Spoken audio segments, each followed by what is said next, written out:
Comenzando tu día con Dios. Comenzando tu día con Dios. Iniciamos. Muy buenos días, espero que el Señor te bendiga a ti, tu casa y toda tu familia. Bienvenido a un programa más de Comenzando tu día con el Señor. Nos sentimos contentos y alegres al saber que cada mañana podemos colaborar en el Señor con la construcción, la formación, la edificación de tu alma, de tu espíritu, de tu corazón, creyendo que todo obra para bien de aquellos que buscan y aman a Dios. Esta es la tercera parte de Cuando no oras. ¿Qué sucede cuando no oramos? Hemos estado hablando sobre la catástrofe espiritual que comenzaremos a experimentar y a vivir cuando descuidamos nuestra vida de oración. He visto pastores que dejan de predicar bajo revelación para predicar bajo sentimientos, bajo emociones. He visto profetas que cuando dejan de orar, en vez de profetizar, adivinan. He visto salmistas que cuando dejan de orar, entran en contienda con los demás. O sea, les va a pasar a todos, maestros, pastores, evangelistas y cristianos. Cuando perdemos nuestra vida de oración, literalmente no solo nos estancamos nosotros mismos, sino que nos convertimos en un estanque para otro, en una oposición, en una piedra. Cuando un liderazgo deja de orar, es un obstáculo al pastor.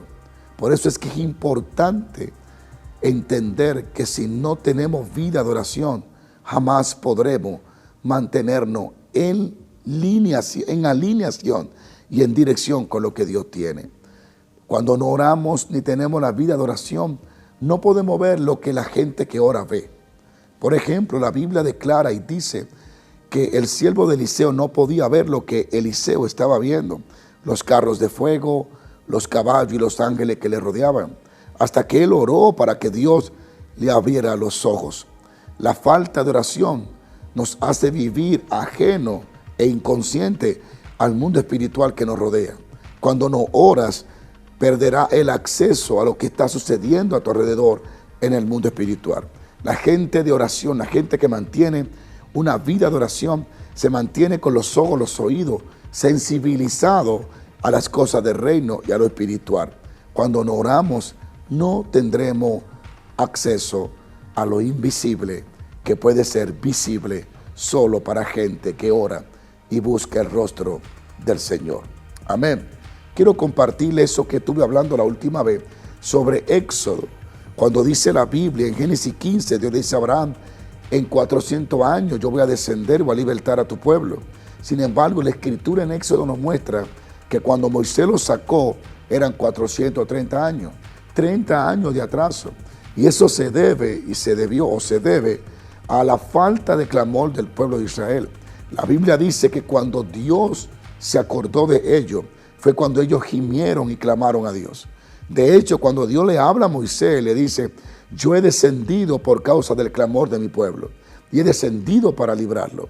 Es decir, que la falta de oración, cuando no oramos, Dios no se mueve a nuestro favor. Siendo el Dios que todo lo puede hacer, no puede hacer lo que Él desea hacer a través o por medio o a favor de nosotros si no tenemos una vida de oración. Cuando no oramos, no le damos lugar a que Dios se mueva, a abrir camino y a bendecirnos. Es por eso que debe de sembrar en tu corazón estas palabras. No puedes vivir sin orar.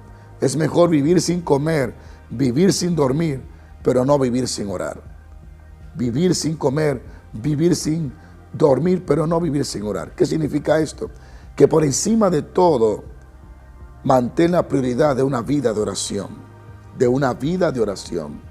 Cuando Daniel fue acusado de entrar en contacto contra otro Dios que no eran ellos, lo que le formularon en el libro de Daniel para los sátrapas, para destruirlo, la Biblia dice que Daniel, aún sabiendo que si entraba en contacto con Dios podía ser echado al foso de los leones, a Daniel no le importó, porque le dio tanta prioridad a la oración que prefería morir comido por los leones que vivir una vida sin oración.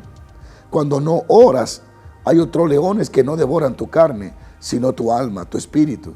Son espíritus malignos que van a venir y van a tener fuerza contra ti porque tú dejaste la vida de la palabra y de la oración. Cuando tú oras, eres fortalecido, alimentado. De hecho, no cae en tentación. el antídoto y la solución que Jesús le dio a toda persona que no quiere caer en pecado fue velar y orar. Velar y orar. La oración te da tanta fuerza espiritual que tú puedes decir a la carne, no voy a cometer ese pecado. Uno de los beneficios también de orar es que Dios te hace superior a los demás. Te da un espíritu por encima de todo aquello que no tiene contacto con Dios. Por ejemplo, en Daniel, en el capítulo 6, verso 3, dice, pero Daniel mismo era superior a estos sátrapas y gobernadores porque había en él un espíritu superior.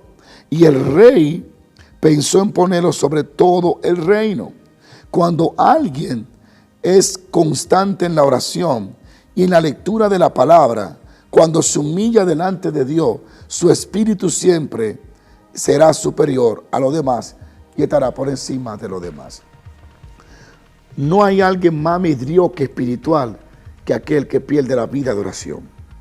He visto predicadores que oramos por ellos, que cuando pierden esa vida de oración que tenían con Dios, se convierten en tontos, hablan tontería, hablan cosas que no deben de hablar, se involucran en ministerios que Dios no los llamó y comienzan a emprender proyectos que no tienen nada que ver con su llamado y con su propósito. ¿Por qué? Porque al no mantener esa vida de oración, se hacen insensibles al Espíritu y no pueden tener dirección de Dios. Por eso le aconsejo a todos ustedes, piérdanlo todo, pero no la vida de oración, no la vida de lectura de la palabra. Que se pierda todo, menos tu vida de oración. Tenemos un Dios gigante y grande que quiere obrar milagros, pero resulta que Él solo responde a la vida de oración. Muy buenos días, espero que pase un día conectado con Dios. Y recuerda, aunque sea 5 minutos, aunque sea 10, pero nunca pierda el contacto diario con la presencia del Señor. Gracias por vernos en un programa más de Comenzando tu Día con Dios, cuando no oras. Dios te bendiga. Fue tu programa Comenzando tu Día con Dios.